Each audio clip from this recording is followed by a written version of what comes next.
Good morning, everyone. Steve Koenig here, Director of Industry Analysis at Consumer Electronics Association. Thank you so much for hanging out with us this morning. I hope you've hopefully had your second cup of coffee. I know I've got mine, and I think that Anna and Carolyn do as well. We're looking forward to a fun discussion to talk about this book, Adventures in Experience Design, with the authors, again, Carolyn Chandler and Anna Van Slee. Good morning, ladies. Good morning. Good morning. Yeah, thanks for joining us. This is such a fun book, and it's quite different, I think, from regular textbooks and other, I guess, instructive manuals, if you like, talking about design and the creative process. Tell me a little bit about how this book is different. So I've been teaching in the field of UX for a while and found that a lot of the things that really stick with the students are some of the more hands-on activities, and especially if there's an element of play. And Anna has been in the toy and game industry for a long time and brought some really interesting insights into how we could be adding playfulness in games to make the design learning process and design thinking more accessible and more team-oriented. So this is a nice combination of something that takes people through the process and educates, and a really inviting way to do that hands-on with activities, and you can grab other people on your team or in your family if you want to, and run a lot of those to really make it hit home.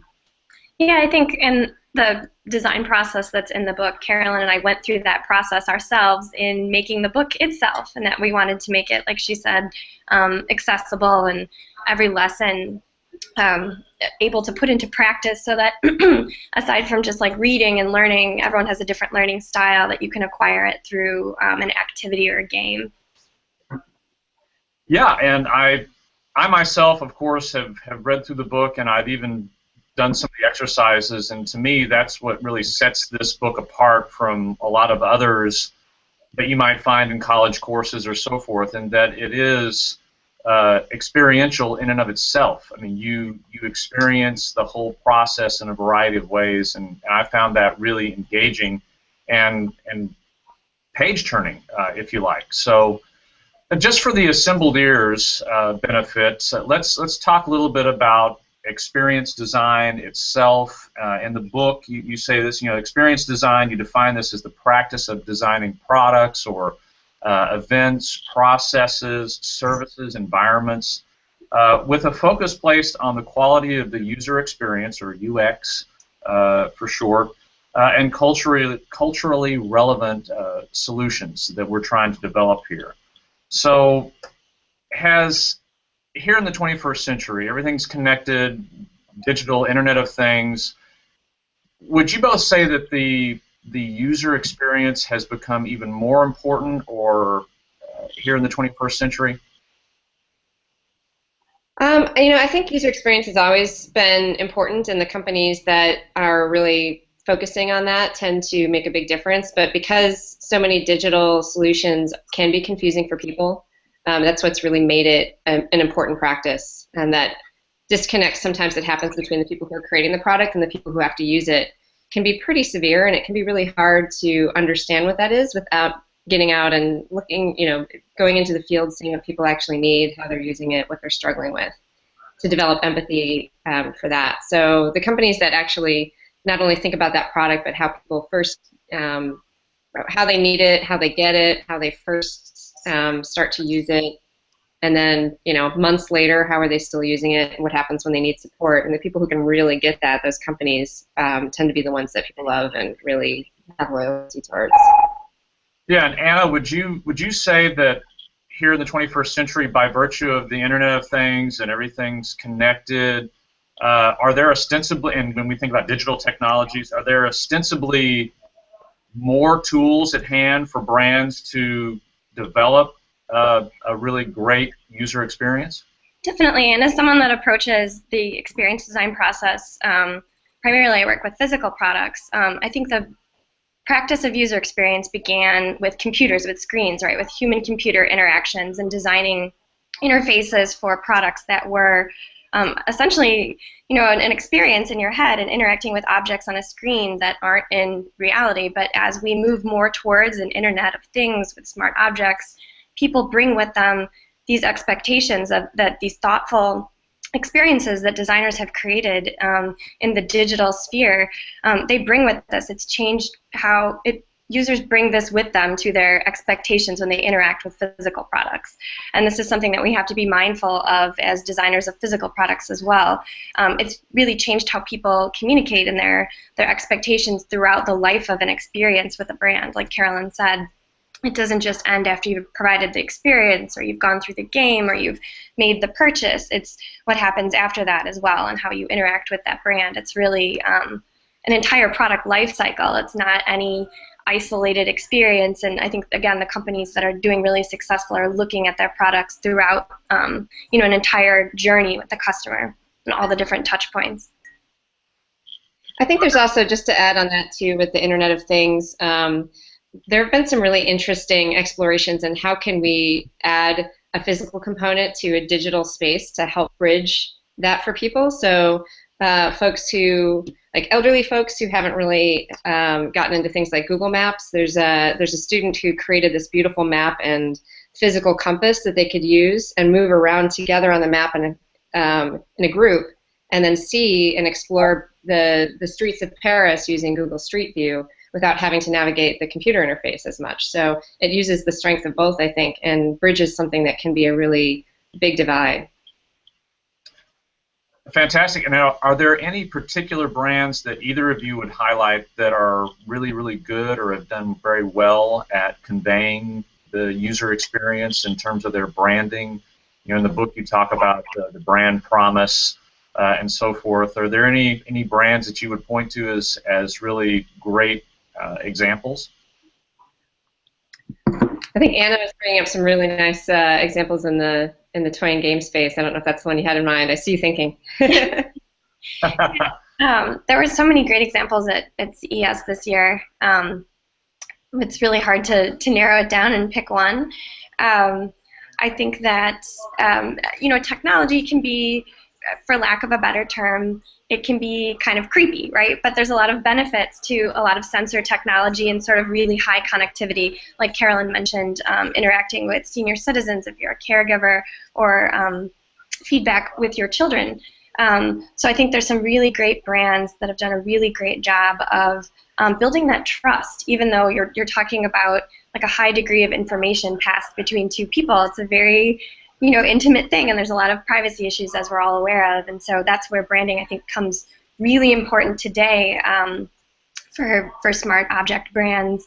There was a really fun product. I think, Carolyn, did you order one? The Mother? Yeah, talking about Mother? Yeah, I was just thinking about that one as you were talking. So Mother... Yeah, tell us about that. Yeah, Mother is... actually, I'd have to disconnect it and bring it over, but you can find it online if you look. If you look for Sense, I think it's sen.se. Otherwise, you'll find a lot of strange other posts about mothers. But it basically is it connects to your hub, your internet hub, and then you get these different cookies that you can place and assign tasks to. So I've got one right now that is attached to my floss to remind me to floss every day if I don't floss by 9 in the morning. And I've got one that you can put in your fitted sheet on your bed, and it monitors how well you're sleeping. So what time did you go to bed? How much was deep sleep? So it takes some of the things that there were so many wearables at CES, right? But the thing that was kind of nice about this is it's a platform that you can use for a variety of things. So it measures temperature. It could you could have it in your pocket and measure your steps, measuring your sleep, measuring whether the door opens. So if you're out during the day and all of a sudden your door opens at home and nobody's supposed to be home, you can get an alert for that. So it's a really interesting way to solve for a lot of little needs in one consolidated piece. And the Mother brand, it'll text you and say, Mother, I don't know if it's exactly like this, but like, Mother said you haven't taken your flossing today. Or Mother has nothing to tell you today, So it is a little creepy. they have glowing eyes on this thing and a little smile. One of those nesting dolls, right? I mean, yeah, it looks like a little Marioshka doll, so it has kind of, I think, a nice reference to, you know, like a classic or heritage item. But I think it's fun and a little delightful how it like pokes fun at sort of a lot of sci-fi tropes with, you know, this kind of benevolent AI that's, you know, quantifying your life and telling you do this or that, which is essentially, you know, the same technology that's being leveraged. So I think to give it that personality is really clever branding. Yeah, maybe you should create one just for men and call it Big Brother. I like that. That could be interesting. Yeah.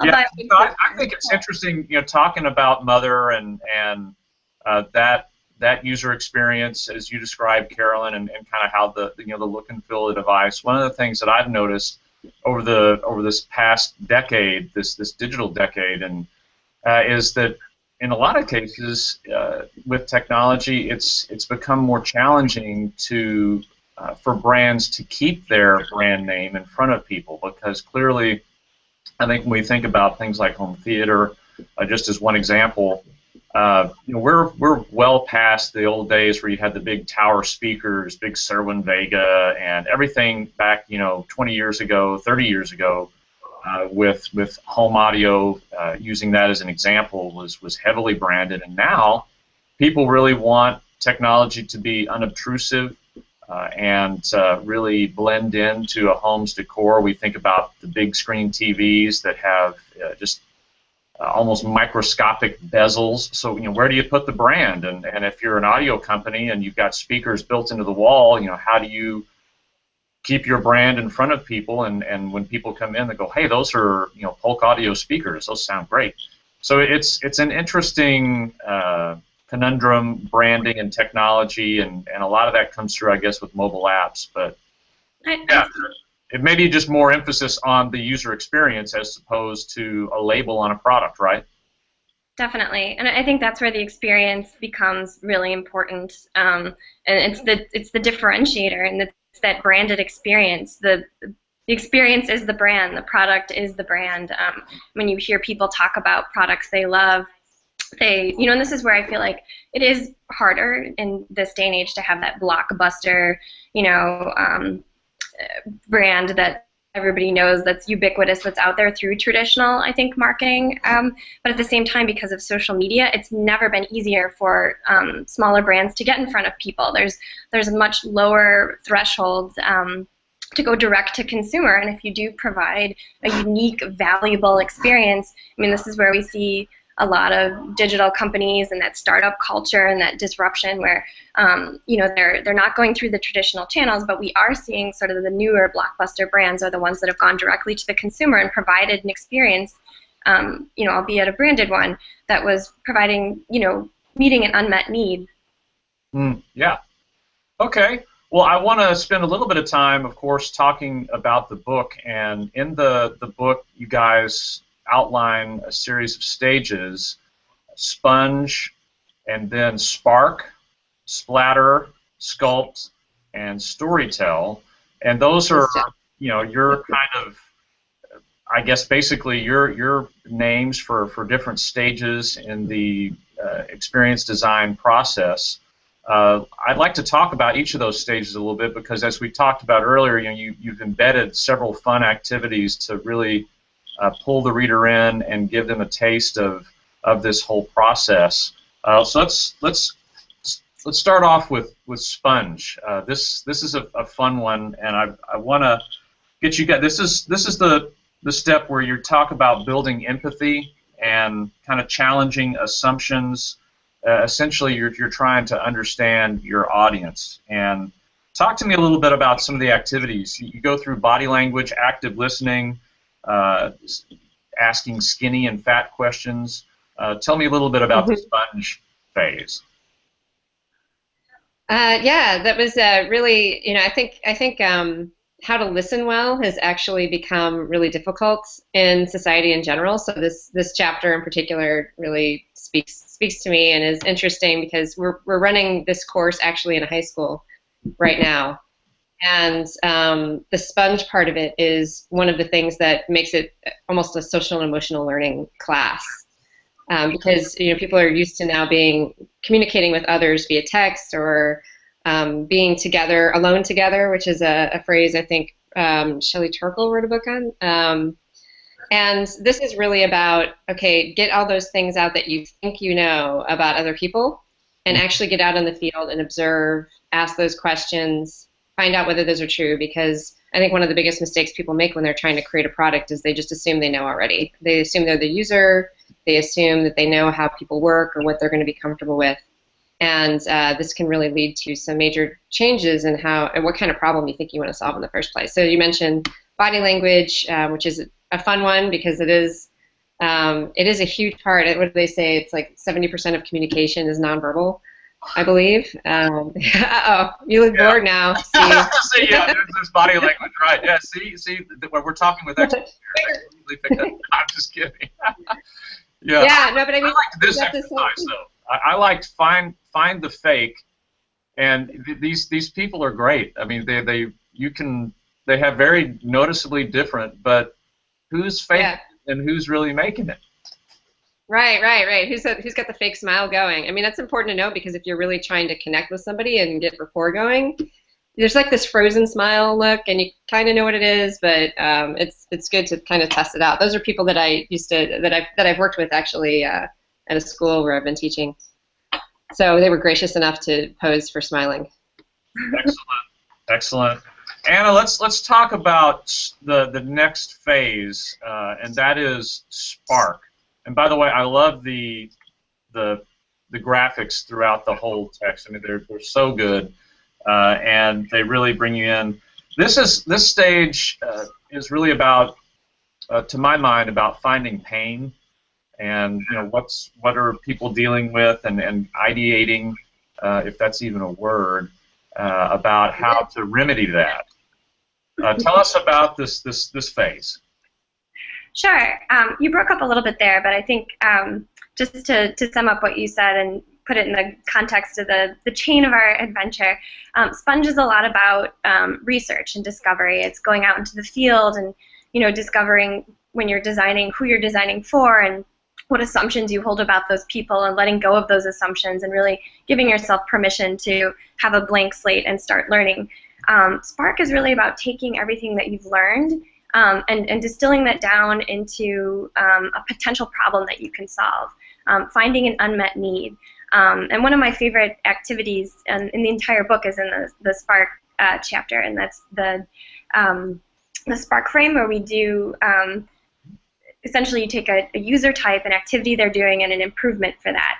And there's a way you can do this that Carolyn and I have done a couple different workshops, like Mad Lib style, where you list off a bunch of different users. We did this at CES in the Kids at Play, and we had the audience call it a bunch of different user types. So we had grandmas and 3-year-old boys and 4-year-old girls that were into karate, and just you can really go out there and have fun with it. And then we had a bunch of different activities, and that can be anything from reading a book to learning to play the piano to communicating long distance. And then improvements are where you really want to have fun. I think a lot of people look at how do I make something easier. Don't limit yourself to boring words like easy. Go with words like luxurious. Go with words like messier, and it really kind of unlocks as you start to line up those things, like how would you make, in the book I think one of the examples is biking more luxurious for bald men, which seems silly at first, but when you start to really dig into it and think about it, bike helmets when you don't have hair on your head can be a very problematic thing. So it really kind of helps you approach problems and people in a different way, and it's that's what the Spark is, that finding that need that's going to start you on the road of ideation. Yeah, that's great, and you guys come back to, I think, again and again in each chapter, if you like, to that Spark frame, and in fact, later on you get into reframing, whereas you have to go back and say, back on some of the solutions that you've come up with and say, well, how might we, and I think one of the examples you use in the book, if I remember correctly, is about that bike helmet. And it's like, how can we make this more comfortable and so forth? Maybe that's tied back to the bald biker. Yeah. Yeah, good. Okay. Well, how about the next one, splatter? This is one that's really moving solutions. a solution idea or ideas into concepts. And you discuss in the book that designers spend a lot of time discussing and generating these concepts. Why is that? Why is that such a big activity? I think it's the most fun. It's the most playful. It's the most collaborative part of the process. You know, brainstorming essentially is what splatter is, and everybody loves to have ideas. The process of having ideas is really fun, and it really opens itself up to some really playful activities where you get to collaborate and be silly and give yourself permission to be silly. I think as a group activity, it's a bonding stage in your team, you know, as you're going through the design process. It's sort of just naturally the most playful and most enjoyable, I think. Yeah. I'd also say Go ahead. It's easy for people to start doing it and then just find an idea they love and then stop. And so what a lot of times designers will do is try to push themselves to keep going. Okay, now look at it this way, look at it that way, so that you have a much wider range of solutions to pull from. Because it can be really hard to get past that, well, I know this is feasible, so I'm going to say this. And get to the things that you think are going to be crazy, and then you find out that, well, what if we really did try to find a way to make this happen? Is there any way we could? Sometimes there are things that other people wouldn't have thought of, and those are the real areas you can be innovative. Right, and there are some really compelling activities in this section, and one of the ones that was quite memorable for me was the visual expressions portion, where you had essentially 4 different scenarios, if you like, and then and in each case, each scenario, there was a text description. If it was sodas or a dangerous swimming area, maybe it was the path to an exit, or I think the other one was angry stare, and in each case, then below that, for these 4 scenarios I described, there's a visual expression, and it's really interesting to see how that concept is translated into a visual expression, and very meaningful, especially the one with the jellyfish. I mean, that's terrifying. That's why I did not swim in Australia in that particular area. But yeah, I mean, sketching is a really powerful tool. A lot of people don't do it because they think I'm not an artist, and we recommend everybody get a sketchbook and just do it. Yeah, and you guys help, Anna. You guys help people with this, and one of those activities is cleverly named "Talk Sketchy to Me." Tell us about that. Sure, and it so when you're illustrating something, I think it forces you to think about problems and communication in a different way. Obviously, our language is kind of our fallback, but then you add in charades and your hands and drawing, and it lets you think about the idea that you're trying to communicate from a different angle. And Talk Sketchy to Me does that. It forces 2 people to talk purely through illustration. So if you've ever played Pictionary, it's kind of using that same play and game mechanic. But this comes back to the point that Carolyn brought up earlier, and that idea generation is lots of fun, but the best ideas come when you are forced to think through an idea just a little bit further. And sketching is a great way to take something that maybe has come up verbally, but prove it out and push it through a little bit further. Think it through a little bit more and see just beyond feasibility, like what's really there. Yeah, I think this is a good opportunity to stress to the assembled ears that we you don't have to be an artist to be an expert at this kind of an exercise. And to me, what this really does, and as you guys have kind of described, is, and you cover very thoroughly in the text, is that it's one thing to just to talk about these solutions and these ideas, but then it's a different modality, and it totally changes things around and can really, I think, generate altogether new ideas or really sharpen the focus on a particular solution when you're sketching things out. And I think the Pictionary example is great because everybody has played Pictionary, a lot of people love it, and clearly some drawings are better than others, but it's all part of a game and everybody has fun, and that's kind of similar to what we're talking about here. It's another modality, and it can be fun. You don't have to be an expert, right? Definitely, and like with Pictionary, the best drawings aren't always the winning drawings, right? It's whatever communicates it the best, which is sometimes not the prettiest or highest fidelity drawing. And I think that's sort of the lesson you want to take away from sketching, that it doesn't have to be beautiful, but you'll discover the essence of something if you're forced to communicate it through sketching and drawing. Yeah, and I think that's a great point, that the most high fidelity images, aren't necessarily the best ones. Sometimes, the silliest drawings evoke a more emotional response. So you don't have to be, Rembrandt here. You could, be very cartoonish and quite successful in this. Well, I want to move on to the next one, and now that we've had a lot of fun, let's talk about the hard part, which is sculpt. We've generated all these ideas. We've had so much fun doing them. Now we've kind of got to pick one, don't we? Yeah, this can be a hard phase for a lot of teams. Starting to say no. We call it the savvy no. That you're saying no not just because because you're making the case for something else, or because you don't know how you're going to do something, but really based on your principles as a company. So we focus on design principles tied to your brand, and things like testing. Go out testing your ideas, seeing what's gonna perform well. Anna and I are going to be doing a workshop on that actually at Web Visions in May. So we're going to actually bring people through that process of coming up with a lot of ideas and then having to narrow them down with people they haven't had a chance to work with yet. So that can be difficult, but it can be even harder sometimes to do that with people you do work with and have maybe some political issues with. So collaborative design tactics like this can be a great way to break down some of those silos. Yeah, Anna, how do you approach this challenging step? Because you said that this previous phase of splatter was really your favorite. Is sculpt your most challenging, and any tips you can offer on how to overcome those challenges? It is the most difficult, but I think that this is where being playful is probably the most helpful, because I think it's one of the most uncomfortable stages. It's where you are starting to say a savvy no. You're starting to look at feasibility and viability and looking at, some of those deeper, tougher questions, and it's hard. Our ideas are a reflection of us. We take them personally, and it's perfectly normal and natural and human to, have our feelings hurt essentially on a certain level when your idea is not rejected or carried forward. And everyone wants to have that idea, especially when you're designing with a group or a team, to have that idea that gets through. It feels good.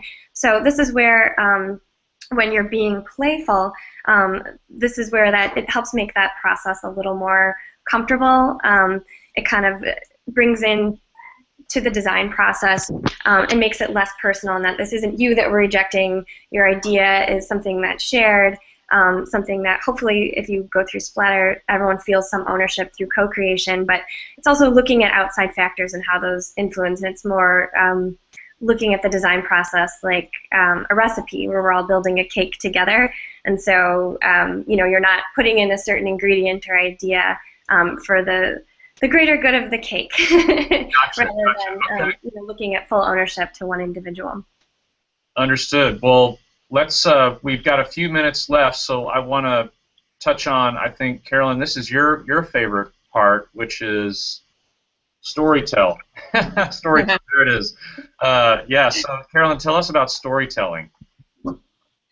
Another mistake I think a lot of teams make, designers specifically, is they'll create something that they really love, but they don't necessarily know how to express it and tell the story to a variety of audiences. So, and Anna really actually was the key voice in this chapter, because she understands so much about that brand promise and voice and tone, and making that something that you can express to others.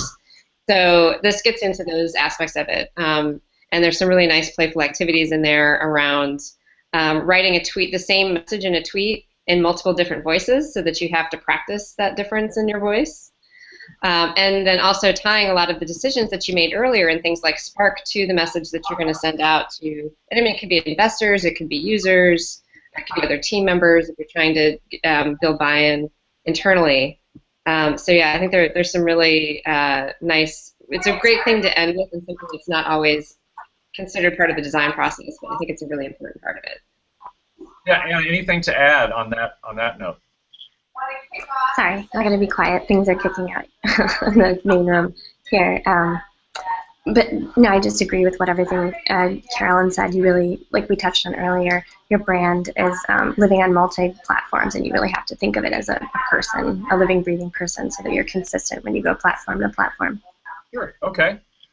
Well, all right. Well, I think we are pretty much ready to sign off. It's been a fantastic time hanging out with you both. We've been talking about Carolyn Chandler and Anna Van Slee's book, Adventures in Experience Design. A fantastic read, and even more fun doing the activities that they take you through in these various stages. Thank you both so much for your time, and thank you, the audience, for hanging out with us today. It's been fun. Thank you. Thank you. Take care.